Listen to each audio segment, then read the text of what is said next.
Hello, everyone, and welcome to the American Scouser Podcast. I am your host, as always, Timuchin over here in Chicago. We have the guy in the stadium with us, as always, Bickler. What's happening? Greetings from Houston. No, he's not here yet. Yeah. We're waiting for Alan roll call. Well, yeah, he's still not there. See, BJ is here, but Al's not there. Greetings from North Carolina, I guess. How's it going over there? It's a friggin' swamp, and it's the summer, but we're here. And from his holiday location, playing the away game, is Gally. Gally, what's happening? Not too much, guys. Just sitting here in Key West, Florida, trying to keep myself hydrated. Don't make fun of the water bottle. Yeah, we kind of heard what you were getting hydrated with, so the water bottle is really going to be needed. So finally, we have actual games to talk about. I mean, since we won, it became an actual game.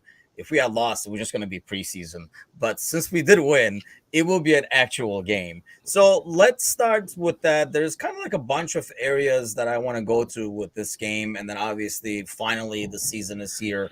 So we'll be able to talk about that. But first thing I want to talk about is the lineup over here, Bickler. Anything shocking to you? I mean, when we were talking, I think we got this pretty much dead on. Probably the only person would be Matip instead of Konate. Shocked to see that?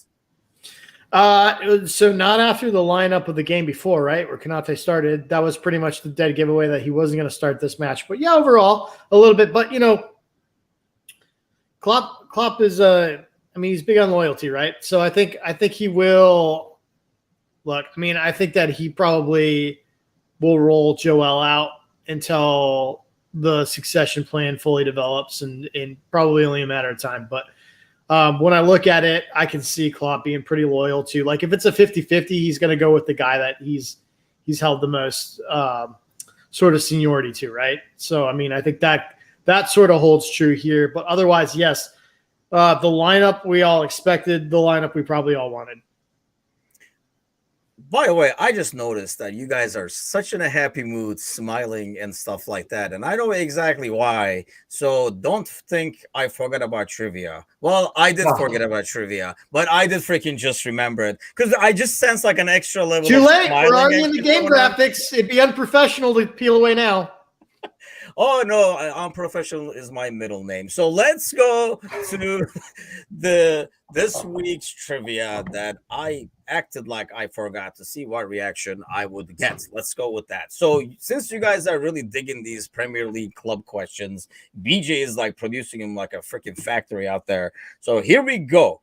Out of the Premier League clubs participating in this year, 22-23 season, how many of them were not in the very first Premier League season? I'll even give you a number because Gally is extremely confused and irate hearing this. 8 teams we're looking for over here, people. So you guys got to get some of them.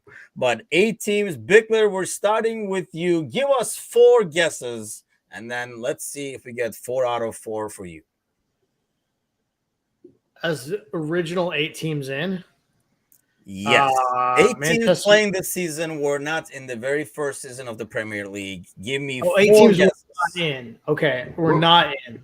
We're not. Okay. Manchester City. That'll be my sort of long shot one. Let's see. I'm gonna go Manchester City, Bournemouth, Wolves. God, Nottingham Forest was good back then. Leicester. I feel like Fulham was probably in. You can just keep naming a bunch of clubs and hope that they count as guesses. Give me 4 right here. You said City, Wolves, Leicester. Yeah. And named one more. I can't remember already. I named 4. Fulham? Bournemouth. Bournemouth. I think my answer. I think Fulham was in there for some reason. I don't know why. I'll take 5 guesses then. Okay, Fulham will take as well. Give me 5 guesses. You can hop in, Gally, anytime. You fucking sit here and let me flounder and save your ass every week. Whoa, then whoa. Gally gets extra time, and then he comes in with a fucking hero at the end. Don't Like give me he this put shit. a lot of thought into it or something. Yeah. I knew it all I want along, to be guys. fair. I want to be fair here. In most instances, Paul is 100% right. He saves me and gives me a little time to like come up with ideas, and sometimes hear something stupid he says and improve on it. The problem with this is he used 5 of the 4 I was going to throw out there when he was only asked for 4. So I have to now come up with more teams on top of it that I think weren't in the league, and it's actually more difficult, and I have no fucking clue. So I'm going to just guess because it's random. Southampton, West Ham, Crystal Palace, and I'm also going to say Bournemouth. Those are my 4. Man, I'm probably going to have to give it to Bickler over here because he did get some teams right. So Bournemouth, you guys both got. That was one of them. 8 teams in total. Brentford is another one. Brighton, their first year. Yeah. Brighton, Fulham, Leicester City, Newcastle, West Ham, and Wolves. I got West Ham. Yeah, West Ham. So The Newcastle one's surprising to me. That's surprising. I was actually shocked with the Newcastle one too. I thought you guys would have nailed Brentford, to be honest. No, that one. We should have. Honestly, if I had the table up in front of me, I feel like I would have got that, but I didn't. So whatever. Excuses. But okay, now that we wiped those freaking smiles off the faces, let's get back to the lineup over here, Gally. You are Mr. Konate yourself. Especially going against Haaland, how shocked are you that we went from Matip? I think Bickler is right. Like once we saw the midweek game, it was kind of a hint, but still, like when we were kind of projecting this lineup, I know you were guessing Konate as well. I expected him to start. I mean, he started the Champions League final. He started the last 3 league matches, which were all must-wins. So to me, I thought he had kind of won himself the second spot.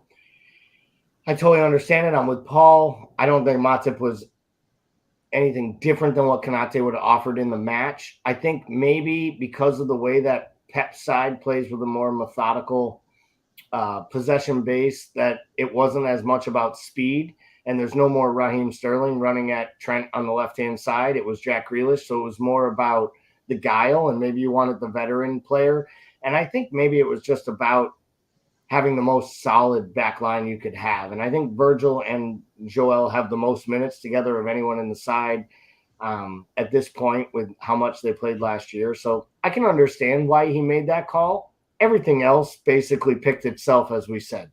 Nunez was never going to start this match because honestly, Klopp's smart enough to not put that much pressure on his big signing.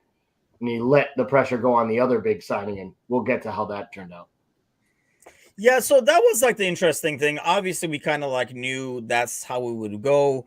Bickler, let me ask you about this before we get to the Nunez thing, because I think that's going to be kind of like a talking point in terms of Nunez, Haaland. I want to kind of like get your guys' take on that, because I kind of see the overreaction we saw when Nunez did not score the first 2 goals has kind of like flipped. I feel like we're seeing an overreaction of the other side now, but we'll get to that. So let's go to the game. Out of the starting 11, give me one thing that you were extremely pleased to see on the field, whether it's a performance or anything. Okay, I'll give you. So I think that Mo Salah looks like a player who got a 2-ton weight off his chest. He looks like somebody who's been training for 3 months with resistance bands on and got him off for the first time. I thought he looked faster, stronger, looser. He didn't seem like he was overthinking things when he was on the ball. Like there was a fluidity to his game that we haven't seen in probably probably closer to 6 months since before AFCON. Yeah. So, I mean, anytime your best player looks improved, I mean, that's a huge W for me. How about you, Gally? So I don't want to repeat what Paul said, but I was shocked when that first one. I thought it went in. I jumped out of my bar stool here in the Florida Keys. I was jumping up and down. I was in a new bar, and I was just screaming, and then I realized that it hit the side netting. Because when Mo got to that middle spot and took that first shot, and Ederson jumped past, I was like, there's no way he misses the net here, and he just hit the side netting. I thought it was in. I thought he was sharp. I thought he was lively. I thought his touches on the crossfield balls that were being played to him were just absolutely magic. And some of the over-the-top balls played to him in space, and he was just running them down. There were a couple that just looked like they were absolutely destined to go out for throw-ins or even goal kicks. And he chased him down. He kept his feet. He then took on Cancelo and just squared him up. Kind of made Cancelo look like a third-rate defender, which kind of made me laugh. I think Mo is ready for like a huge, huge year. We all said last year that we thought AFCON, the emotional side effects, and more importantly, the contract weighed on him. I think you can't underestimate what kind of confidence can be given to a player who already knows he might be the best player in the league. And now there's no more questions. He's just the best player in the league. And I just think we might, it's scary to say this, we might actually see the best of Mo Salah coming up in this campaign. Yeah, I think so. We're all on the same page there. I thought that was one of the, aside from, shout out to, I think, Hendo, because he looked more like his old self compared to the more tired Hendo. So that was good to see in midfield, where obviously where all the concerns are, and we'll get to the injuries and stuff like that later on. But yeah, Mo definitely looked like his old self again, and that is definitely good to see. I almost think, Bickler, that part of it is, I mean, it's one thing to be, the best player in the league and stuff, and obviously everybody's going to have like a different discussion on that. But it feels like, does it almost like get the sense that this is more his team now? I know we don't do that, but there's no conversation about who the leader up top is. Even though we have like a high dollar signing, you kind of know like he is the boss of the attack. Yeah, it sure feels like that, doesn't it? I mean, I definitely do think it feels like that. I think it's interesting, man. I think we always talk about how we have a squad full of players where like money isn't everything, right? But I think there is some confidence that happens when you get a monster contract and you get that kind of backing. I think it's less about like how that feels in your bank account and more about how that feels for your ego, right? And I think that it's just not necessarily that he needed it, but I think we all perform better when our boss says, you know what, you're one of the best and we're going to back it with this and put it in your bank account. And I think that's clearly a tremendous boost for him. I think the fact that we got some new toys around him probably makes him happy in terms of the way that we're building around him. I think there's a lot of moving parts, but I think Mo's a humble guy. He doesn't say a whole lot. And I think any sort of negativity that was started to surround his contract and sort of the snowball towards the end of last year, I think that had a real huge effect on him. It's just good to be out of that neck of the woods, have some clarity on it, and have him back to putting football first. I think it's, like Michael Martin says, in terms of like Mo and Sadio, that their competition at times bordered on unhealthy. I think it's probably mighty close. And I would argue that, like now we find that like Sadio wanted to leave, all along, like he already like let his intentions known. And that might be part of the reason why he didn't want out, because maybe it was slightly unhealthy. I don't think it ever reflected on the rest of the team or on the pitch as much. I think when you look at any given game, when you look at strikers, there are always times you're going to be like, oh man, should I play that pass? It's just kind of like a striker mentality. But Gally, I mean, do you think that contract talk, when somebody gets a big contract like that, I think it has an extremely big boost when they're on the same team, kind of like what Bickler is saying, because it's almost like a confirmation of how good you are, how much you're valued. It doesn't bring that pressure of going to a new club with that big contract where you're trying to live up to the contract.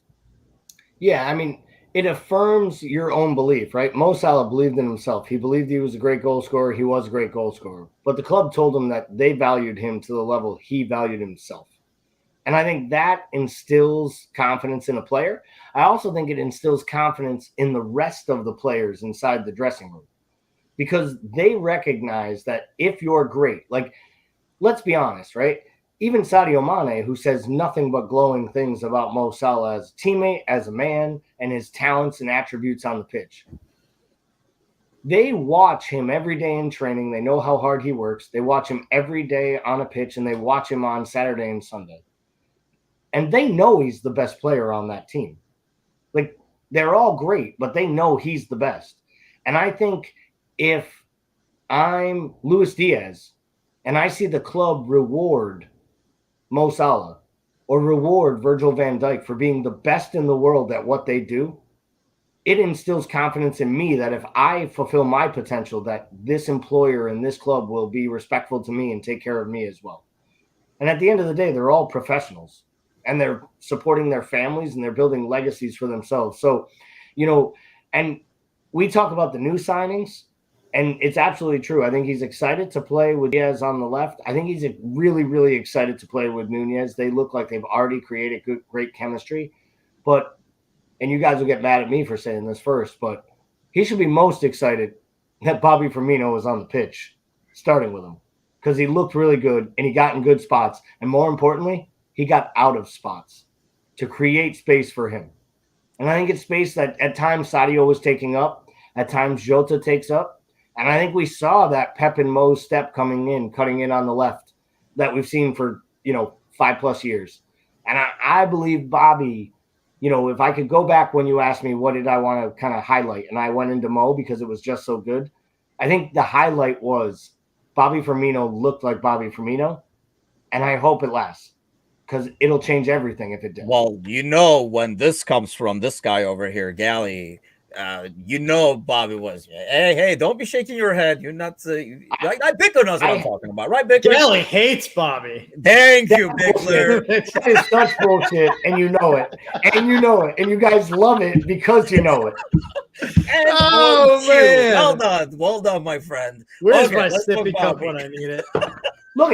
Look at that setup I just gave you, Timuchin. Look at that. I teed you up literally, put it on a 6-inch for the transition. Yeah, I was actually I was actually waiting more for I can't wait till Nunez actually starts next to Mo or something like that. But here we go with Bobby. So Bickler, let's start with you. What do you think? What do you make of Bobby's performance overall? I mean, as I try to pull this back up on the screen over here, you can kind of tell the difference in terms of spacing. A couple of times that Gally was talking about, when we played that ball over the top and we were able to isolate, Cancelo with Mo, it's usually due to movements of Bobby. Yeah, I mean, on a somewhat unrelated note, I wonder if we've learned a thing or two from the way Diaz plays, because we bought Diaz, right? And he's a true wide wing. He doesn't naturally go inverted unless you ask him to do so. And that has created room for the inside channel, either the midfielder or Robert to come through. And I felt like I noticed a lot of that with Trent. I felt like I noticed a lot of Trent using that inside channel and Mo being a little bit further wide right than we typically see him. So I wonder if we're sort of mimicking some of that play pattern on the right. But yeah, I mean, Bobby is my favorite shirt. He's my favorite player to put on a red shirt since Dirk-out. And so I've been pretty vocal about that. I think as a striker, he's just a fucking unicorn in terms of the way that he sees space and the way that he operates in space. And I think, he's going to do things in the middle that both Jota and Nunez don't naturally do and wouldn't naturally do even if they saw it. And so, I think in terms of press and in terms of spacing, I think the biggest thing, Klopp said that Liverpool is the most dangerous side when we have an effective counter game. And you just don't naturally see that because we have so much possession. But I think the key to that is Bobby, because Bobby's a trigger man out of the counter. He's the guy that takes the ball deep in the midfield and triggers the counter. And so, I mean, I think that he brings a lot of that, that sort of lethal counterplay back that we have when we're at our best. And when we can pull teams in and hit them on the counter, he brings that back. So, man, long live Bobby. I hope we get a lot of help from him this year. I think it'll be a big, big boost to the way we play going forward. And I know that Carvalho is in the mids a lot, and we see him as a midfielder, but I think he has a lot of the same tendencies and some of the very, very unique things that Bobby has. And I hope in training they're tied to a hip, because I think if Carvalho can see some of the things that Bobby sees, He's got the ability in his game to do some of those things. And I think we look at how do we replace Bobby in the transfer market, very, very difficult. I think we may have already. And another good thing, I mean, that's, I think, I love Bobby as well. You know, unlike Gally, we really like Bobby. But, you know, such horseshit. I think the biggest thing I also like is Bobby performing well, I think, buys Nunez time. And those like more calmer opportunities like what he had, as opposed to kind of like an auto form Bobby. And, you know, I give crap to Gally, but, you know, we did see a lot of Bobby, when he was having those injuries and stuff, he was not himself. So I think, you know, if Bobby being himself, deserving and earning those minutes, I think buys time for Nunez. And, you know, we're going to get to that next, but I want to get your take on that Gally first. And then I want to kind of go into Nunez and the Haaland conversation from there. Yeah, I think Bobby being able to be fit and perform at a high level, playing through the middle in the 4-3-3 to start the season, is everything Nunez needs to really have an even more impactful season, because it allows him to come off the bench. He's going to be going against tired defenders. He's going to be basically an impact sub. And he looks like a guy where if you give him 3 chances to score a goal, he's going to put one in the net. Like, that's what I've seen from his time at Benfica. It's what I've seen from his time. And I know he had a few glaring misses early in the campaign, but I think he's going to fit in well. Where I really think the squad takes off and we may turn the corner to being, you know, the best team in England, let alone the best team in the world that we strive to be, is when the two of them can play on the pitch together with Mo Salah on the right. And I think when that happens, the club has a chance to transform itself and prove why you paid £85 million for a striker that had one big year at top level football at Benfica. And I think that's because they know that they have kind of an attacking goal scoring magician, really, because that's what he is. I mean, he can score every type of goal. He's got a ton of flaws in his game, but he's so young. But I think where Bobby gives him time to not have the pressure while also mitigating the fact that, you know, Jota being out until maybe the new year is a big, big, big loss for this side. And I know he had a hard time after Diaz came. I almost felt like Jota's injury coupled with Diaz coming in and hitting the ground running, and then Sadio moving to the middle, almost made Jota like a floating mystery of a player, because he was so good for his first 18 months. And then as soon as Diaz showed up, it was almost like his spot in the side was replaced. And, you know, I'll put my hand up. I thought a healthy Jota would be starting through the middle until Darwin was ready, because he'd proven he'd score those goals, and Bobby hadn't proven he was fit. Bobby looks fit. And Jota's out injured for what looks like it could be a considerable amount of time with his hamstring injury. So, you know, I really think it's so key. I think Bobby Firmino right now is the key to Liverpool making a strong title challenge. And I think it's Bobby between now and the World Cup being right up there, like 1 to 1A as most important piece of this squad. Man, Bizarro Monday. What a twist. Vacation Galley. Oh.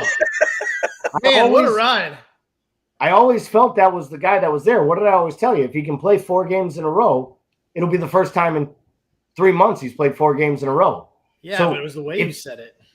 But he's got to get fit. I genuinely believe it, though, guys. Like, I really do. And I think that's the thing with him being able to having Nunez, like this game is a perfect example where we're not killing Bobby, because Bobby does a lot of running and pressing. So being able to bring on Nunez off the bench buys Nunez time, kind of like helps him kind of like take things easier and not stress as much as, you know, having that pressure, and then helps Bobby at the same time because keeps those legs fresher for what we need him to do. So let's get to this right here. So when the preseason started, this picture is unreal, dude. I know, right? Good job to me. Like, dude, look at these. These two could be characters from like the original Saved by the Bell, like the next season. Like, look at these, dude. Like these haircuts, they could be Saved by the Bell characters. I would love to take credit, but I just snatched it off the internet. So let's be honest. The guy on the left also looks like he could be the villain in any movie that's ever had like an Eastern European person play the bad guy, whether it was Die Hard, whether it was, Ghostbusters 2, and it was like literally Haaland has the look of every Bond villain that they've ever tried to cast. Sure. And Nunez has the look of like a really good looking South American man in red. And that just comes with class. And I think I like the Zach Morris haircut on Nunez. Yeah, okay, well, I didn't do the picture so you guys can look at the hairstyling. Okay, let me get that out of the way because you guys are getting distracted. You get mine and Paul's hair. When you get mine and Paul's hair, we're going to do anything to post exactly. This is why we can't ever have any production on this show. Exactly. Gally and I are like too easy. Gally and I are like two cats with a new toy. Like it just off the rails. Okay, well, let's talk. We should bring Matush over here. If we were going to do so much fashion and style, I would have brought up Matush as a freaking guest. But okay, so let's ask some football questions, soccer questions, whatever you want to call it. So Bickler, we talked about kind of like buying in time, and what I was asking about before you started admiring the hairs is, like there was kind of like an overreaction of the last 5 minutes of this game. The extra time added just changed the entire dynamic and the scenario, I feel, with, Nunez getting his goal and Haaland missing that wide open one. Because I feel like this conversation would not be as dominant if those 5 minutes were not added on. I mean, it would for me. Because I think that, I know I get your point. Yes. So, a miss from 5 yards out over the bar, clipping the bar, is definitely going to make headlines. Very much in the same way that Nunez missing a sitter in preseason is gonna do it.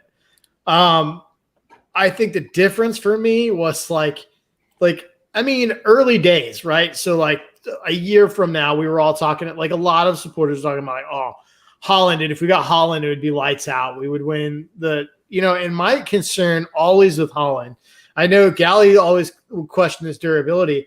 I always question his movement in general. Can he do the things that we demand out of a center forward to do? I know that not everyone's going to be Bobby and drop super deep in the mids. And I know not all of them are going to press their socks off, right? But can he do any of that at a 5 out of 10? And my concern about Haaland, listen, he's going to get goals. He's good enough. City create too many chances. And he's good enough as a raw young talent.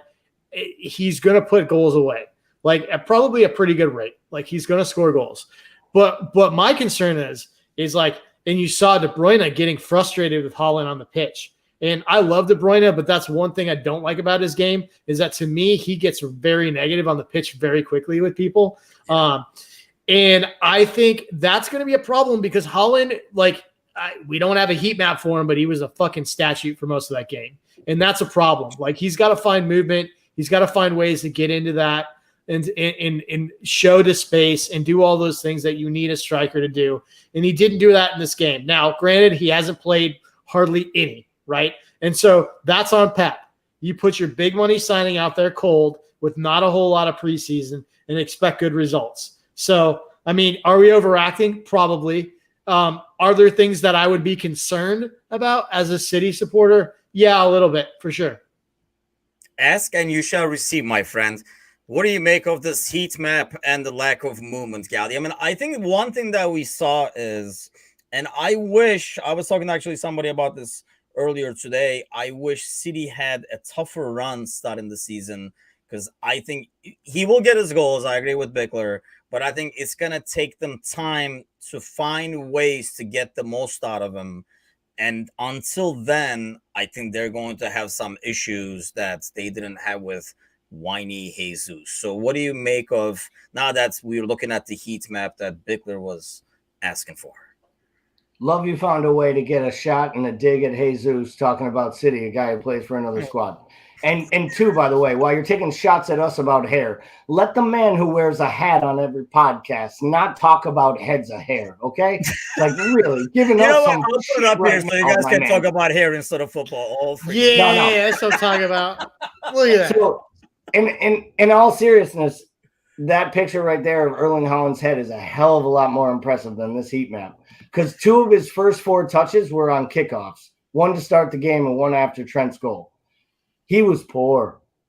Poor. And you can say it when someone's great. Like, someone doesn't have to be awesome every time they get out there. He was really good before that big rainstorm happened in Green Bay in the preseason friendly against Bayern Munich. The goal he scored was exactly what you expect from Haaland, being in the right place at the right time, getting on the end of a cross.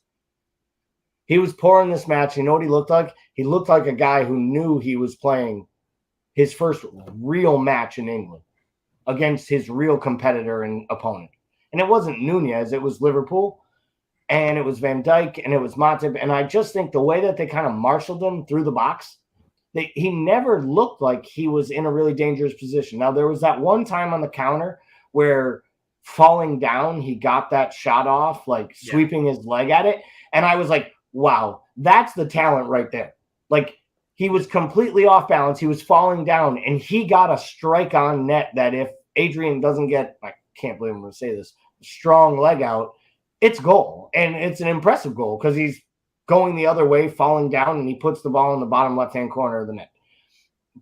But other than that, do you remember anything else he did other than the big miss? And to Paul's point, he's way too stagnant in his movement for Pep. So either Pep's going to change his tactics or Haaland's going to change as a player. And let's be honest, folks. Pep hasn't changed his tactics once between Barcelona, Bayern, and City.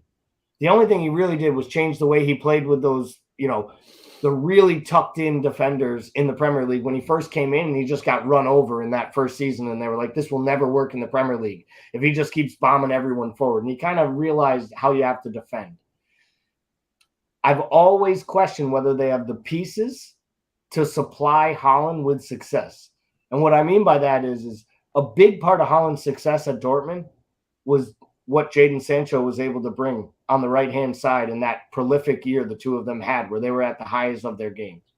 And that was always my fear of him getting to United, was he'd be reunited with Sancho and they would really pull something together. And I just don't know that Mahrez offers that. And I know Jack Grealish can offer it, but I don't think Jack Grealish can be successful in a Pep Guardiola system because it requires you to have more than a 2-cent head. And I'm not sure he has a 1-cent head.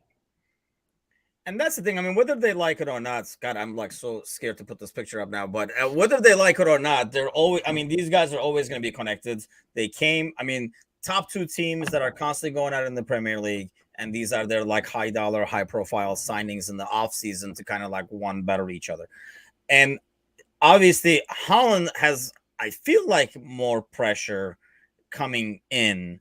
And he will, I mean, and kind of like showed it as well, I guess. But are we, to play the devil's advocate, are we kind of like having the total overreaction reversal of what everybody was talking about Nunez after the first two preseason games, Bickler, when he missed those openers? They're like, oh, it's a flop. Or are we just kind of like seeing some cracks in the City machine and we're like, hey, you know what? This could kind of play to our benefits in the long run. I think we are when we talk about him as a goal scorer. I think it's probably an overreaction, but I don't like as a player, like the movement's a real concern, and I don't think that's an overreaction. Like that's either going to change significantly or it's not. And like to Gally's point, like if it doesn't change, it's not going to work for the system. Like it's just not. Like you can have a traditional number 9 in Pep's system, but if he doesn't if he doesn't check into those half spaces, it doesn't work. And so I don't think that's an overreaction. Like that's either going to change or it's not tactically going to work for City. He's going to get, whether he's static or not, he's going to get goal opportunities. He's going to put goals in. But I think whether he's prolific or not at the rate we expect as the best goal scoring young player in the world, that's going to have to do with whether he can change as a player or if he has that ability to move into space the way they need him to. I mean, knowing Pep, like you're saying, Gally, he's going to stick to his system and he's going to expect the player to kind of fit. And also, I mean, do you see a scenario where, I mean, they knew when they were getting Haaland what they were getting. So either he was hoping that he will be able to change him because we pretty much, or was it just a matter of they were like, hey, we're going to have to tweak our system to change things around ourselves, but why mess with a winning formula? So I want to be really clear here. They wanted Erling Haaland. They wanted the best possible player you could get this year after Mbappe decided to stay at PSG. So I'm not taking a shot at City here, but I'm going to take a shot at City here. They really wanted Harry Kane last year. You know why? Because Harry Kane actually fits their system a hell of a lot better. Harry Kane allows Kevin De Bruyne to step forward. Harry Kane allows Foden to take up spaces in different areas and play like Son, feed off Mahrez on the right, maybe even create something special with Jack Grealish on the left. I actually think Kane fit what they wanted to do better at City to make them a better team than Haaland would have. And I think Haaland's a better striker. Maybe not today, but over the next 10 years, he'll be a better striker than Harry Kane because Harry Kane's older. I always thought Haaland would end up at Bayern and be an absolute monster because the way they play with crosses and wingers, he would be the poacher in the box. He understood the Bundesliga. It made no sense to me for Haaland to make this move, except for the fact that City missed out on their big opportunity, what they wanted last year in Kane. And when they did, they kind of earmarked Haaland as the next thing. And I kind of feel like Pep Guardiola got like a plan B. He might have got the better player and the younger player, but I don't know he got the better player for his system. And I honestly believe that he'll be a success, but I don't know that it's going to bring City to a new level because I think it requires a change of style, which makes me think this was more a board hire because they don't expect Guardiola to be there for 4 or 5 more years. And Haaland might be there when the next manager comes that plays more to his attributes because I don't believe Pep Guardiola plays to the attributes of an Erling Haaland. And that's the thing. I don't know. I mean, or they were under the impression or Pep is planning on changing some of that style. I personally don't see it either. Because, like I say, kind of like a winning formula and all the other players fit that system. What do you make of that, Bickler? I mean, is it something that's, like I said, we know he's going to get his goals and you have delivery. I mean, Brian Shelton says, De Bruyne was he even really on the pitch? And I know he didn't have a good game, but he still was able to put a couple of balls. And that's the thing with Kevin De Bruyne. Even when he does not have a good game, he can put a couple of those balls into the box where all you have to do is just like touch it. Well, he couldn't. Like in the first half, that was like a wide open opportunity. So he's going to do that. I mean, it's one of those guys that you're going to have on the field because he can do that. So I know he's going to get his goals with, I mean, we don't know if Bernardo Silva is going to stay there, but they have so many people that can provide that ball, but they're never going to play to his style. Do you think Haaland will be able to adjust his style and come to the wings or move around more to open up space? Yeah, I mean, he's young enough. I think he can adjust. I think it's interesting. It's interesting. I don't necessarily know if I believe it's a board hire because I don't think we have, unless they have a timeline in which they know that Pep's going to be there. I'm not sure that we know that. I'm not sure that they know that. I think I agree with Gally where I think that their best fit and I think that their primary target was Harry Kane. And I think that this was like this is kind of an embarrassment of riches where you just go out and get the next guy, right? And I think that there's a degree of arrogance here where you feel like you're just going to get the best available player and you'll figure it out, and like that you'll get him to fit in when you put the right players around him and you'll adjust tactically. Like we all know Pep's a bit of a tinkerer. I think that he feels like that he can make some sort of in squad adjustments and get him firing, and I don't know that it's that easy. I don't know that it's that easy. And I think that like it's like City, right? If you're going to catch him, you're going to catch him on the front end. And so like I think the start of the season is going to be real important to how this title race shapes out for them. I still look at their team and I echo chamber. I guess I'm just going to join the Galley fan club, but like Alvarez looks like the guy that's a threat to me. Like that looks like the guy that they wanted Jesus to be and couldn't get.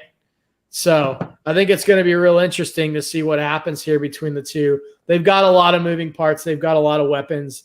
But if I were them and I was a supporter of City, I would have some serious reservations and concerns about the ability of Haaland to make those adjustments in his game.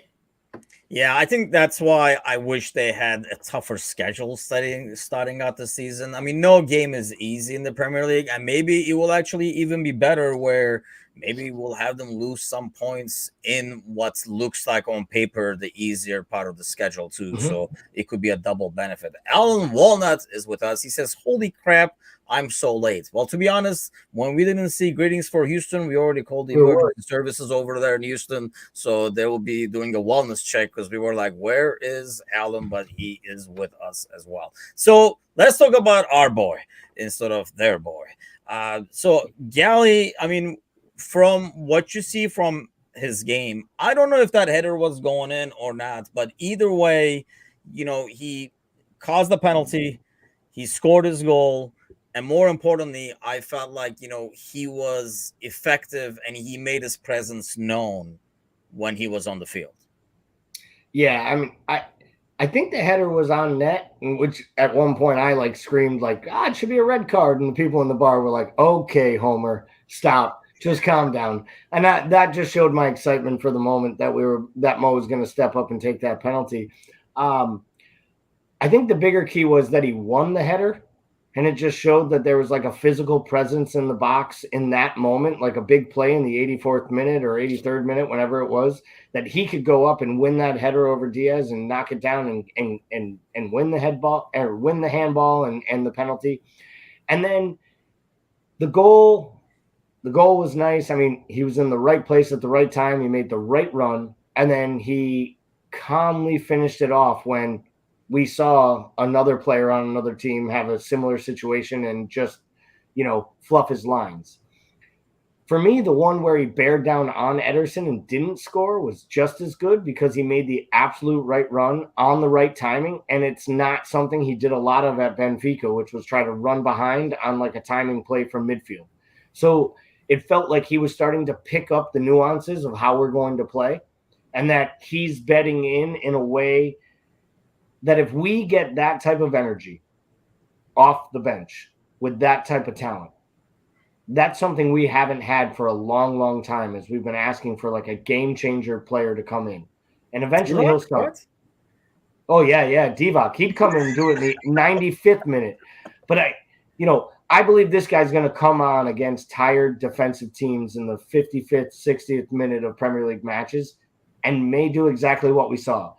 He arguably, outside of Mo, which was the best player in the league and showed it from minute 1 to the end, he was the best player on the pitch outside of Mo, and he only played 27 minutes. He did a huge job at impacting the game, and I think that's all you can ask for for a record signing, playing in a trophy match. We got the plates, and yes, the plate discussion from last week, by the way, the plates was not on the wall at the end of the day. If you were listening to the episode last week, there was a lot of plate discussion. No plate on the wall, but we got the plate either way. What was that? It's in the museum, and they have it on the museum plaque of all the trophies they've ever won. But they also have the Volkswagen Audi Cup one year in Germany that they picked up for beating a 7th-tier division team 1-0 with a bunch of kids. So I give Jamie a lot of credit. Irish Jamie, you're right. Record that shit.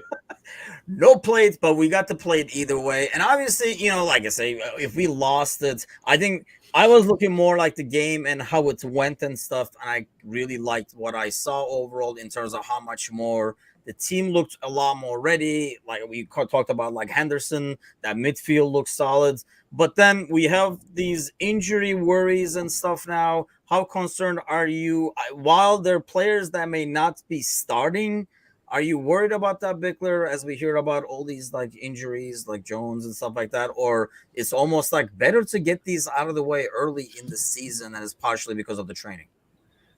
He's such a jerk. You listen to me all summer talk about how I want us to buy a midfielder. We go down 2 midfielders, and then you ask me if I'm concerned. No,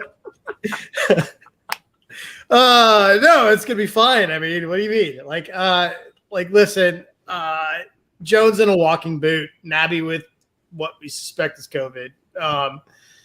Yeah, not great. Yeah, well, I would love another midfielder. It doesn't have to be Bellingham for 100. It doesn't have to be Bellingham for 100 million. But my issue is that there are quality additions out there I think that we could make. And I know that we technically, if you look at it, yes, we have 9 midfielders. I don't count Milner. Sorry. I don't count like Carvalho, Harvey. They're all attacking mids that play in a very like specific role in that system. They're not traditionally plugged into our 3 on top of our base. They're just not.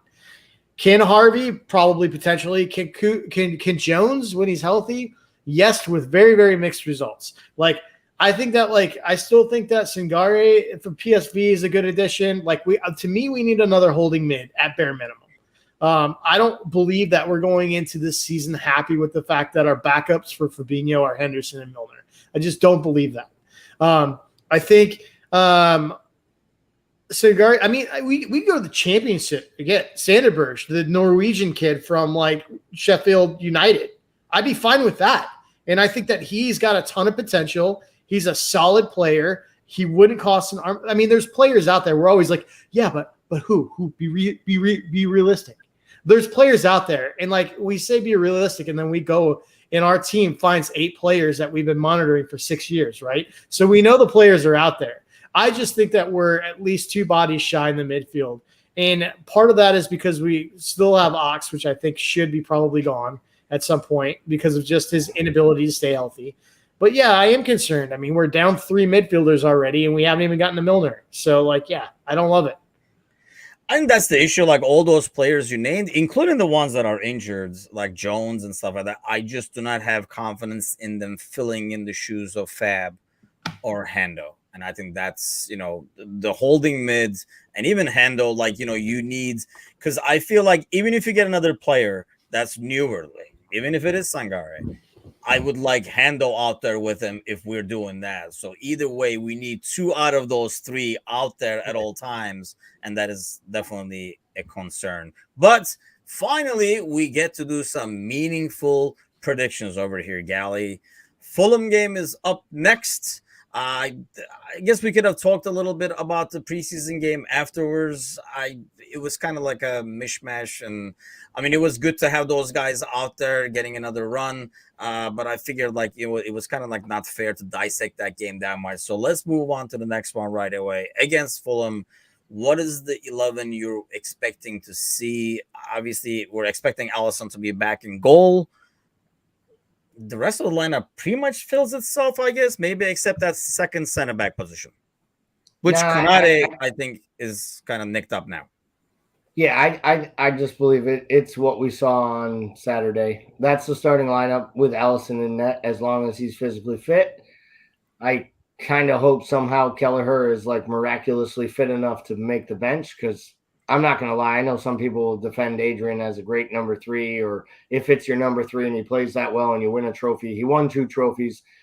I don't like watching Adrian play in net for Liverpool. I don't like his distribution. I don't like the short kicks. I thought he put us 2 or 3 times at situations where if it's Gabriel Jesus, we may have conceded goals because he would have been in the right spot, to Paul's point, that De Bruyne wanted him to be, because De Bruyne was getting the ball in their half on goal kicks free and then making ping passes. So for all the love for Adrian for winning another trophy, whether you count it or not, I struggle with the idea that it's at all a positive that Adrian is the number 3, because I'd rather it be a kid that was on his way to being improved, embedded into the side. I know he's a great guy in the locker room, but that bothers me a little bit. I hope Ali's back and everything's fine. I'm not worried about Fulham because I think Fulham's back line is an absolute joke and they're a championship level side. They're going to start Tim Ream, people. That's anyone who's ever watched the U.S. men's national team knows. If Tim Ream starts, goals are conceded. And that's not when Mo Salah's playing. That's when they're playing like Trinidad and Tobago. So, I mean, to be fair, like in all seriousness, like it's comical, but it's not. It's real, and they keep doing it. And it's like, what's the definition of insanity? Starting Tim Ream on the first match of 3 consecutive Premier League appearances for a club, and then wondering why you start this next season in the championship. So I think we're going to be okay. I think we'll score some goals. What I really want is a clean sheet because I'd really like this team to get off to a flying start. Because I think to Paul's point and your point, City doesn't have a tough schedule out of the blocks. but they got to play West Ham on the road. And if there's a team that can like nip you in the tail early, it might be a David Moyes team more prepared for the first match than any other team in the Premier League. So I'm hopeful we go out there, put a big result up early Saturday. And I know it sounds stupid, but I think after last Saturday, it puts a little bit of pressure on City, even with 38 more matches to play. Yeah, leave it to Galley to get some crap into the American national team at the same time. I do agree with the starting 11. Obviously, that kind of like goes without saying. I think at this point, especially if Canada is nicked up. Bickler, what do you expect to see? The fact that it's an early game always kind of scares me, and the fact that while Fulham, I agree, and we talked about it in the Premier League show when we did the Fulham preview as well, they're not very good. The fact that they're first home game back in the Premier League, and I know they're not like Brentford, they more like bounce up and down and stuff like that, but what do you make of that? Meanwhile, everybody is scared of Adrian. To touch up on that real quick, I think for a third goalie, he is good enough. And I think he's on there not because he fits our goalie profile. I think at this point, like you're saying, Yali, his locker room presence and experience and how he's working maybe with these younger kids is why he's there. So does he scare me with the foot on the ball? Yeah, but at the same time, it is the third goalie. Alan Walnut says, Gally, you're so happy. Yeah, he's on vacation. I'd be happy too. He's on not only he's on a free vacation, he's on a free vacation. So I'd be double as happy. Bickler, what do you expect out of the freaking early game on Saturday? I'm just trying to wrap my head around what was the most diplomatic assessment of Fulham I've ever heard going into that. I don't know if we're like crossing channels between the Premier League channel and this, but that was like the nicest assessment I've ever heard of a trash team going in. This game shouldn't be close, and if it is close, we should all be disappointed. Like, if it's 2-0, we should be disappointed. I think it's going to be, like, to me, I think it's going to be 4-0. Like, that's what my hope is, and that's what it should be. We should come out of the gate with the intent to pile goals in this season. I mean, we're in an arms race for City, and I think that we should just put our foot down. And, like, it's pedal to the metal, man, and I really think that we should go out there and try to light it up. And Fulham's ripe for the picking, man. Like, they haven't made a whole lot of quality additions. They probably won't make a whole lot of quality additions. Scott Parker has been here and done this before and done poorly, and there's no sort of indication that he's going to improve on that. I just think that this thing should be a bloodbath, and that's what we're hoping for. So you say 4-0. Alan Walnut agrees, says 4-0. Season is here, people. So the optimism levels have to go down. This ain't preseason for me. I'm back to my worrying self. Gally, what do you have? I'm actually going to go even more bullish. I think it's like a 5-0. And I think like Mo comes out and just literally rips it up, drops one of his like opening day hat tricks, lets Son know like I'm coming back for my golden boot by myself. I'm going to be the best fantasy player in the world. Like I really believe they go attacking and they're just throwing it at him. It might be one of those matches where they score 5 goals and you question whether or not they should have scored 8. Damn, it's good to have you guys on here to give this optimism. Carvalho is going to get the most respectful yellow card you've ever seen by ripping his shirt off after he scores. Oh, damn. It's another writing. You're going to have the editor cut these. Let's be honest. The Nunez taking off his shirt and running to the crowd was absolutely phenomenal, because if you score a goal in stoppage time to steal a win, whether it's a preseason trophy or not, and you have abs like him, you should take off your shirt, because I wouldn't wear clothes if I was built like that man. Period. So I guess we should thank that you have the 15-year-old body. It's God's way of protecting us all. It's why I normally wear 2 shirts, as Kelly would say. To protect you all. I go with 3-0 as well, actually. I'm glad he said that. I'm going with 3-0 as well. I just feel, but it's not going to be an easy one. The first half is going to be a frustrating one. I just feel like because it's away, because it's early, and against a team that just came up to the Premier League worries me, but it's what I freaking do, people. I worry. So, but either way, we're all predicting a clean sheet.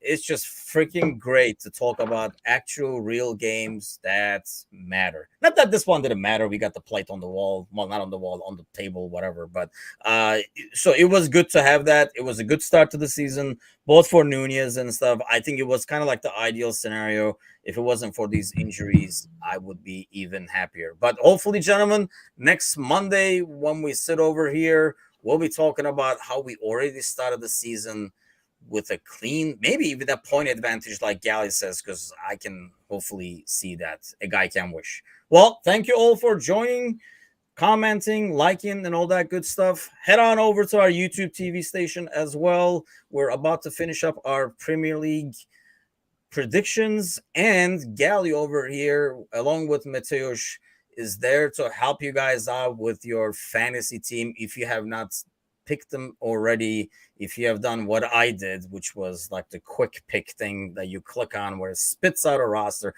Yeah, Bigler, you're smirking. I guarantee you've been freaking studying up, haven't you? Are you just watching the show studying up, or you have? No, man, I just work here. I barely even play. Yeah, okay. Yeah, bullshit. We'll see it. Such bullshit. Yeah, I call BS. Well. I call BS. He's probably got like books and shit. The gig is up. Yeah, the gig is up. Well, thanks again, everybody, and see you guys next month.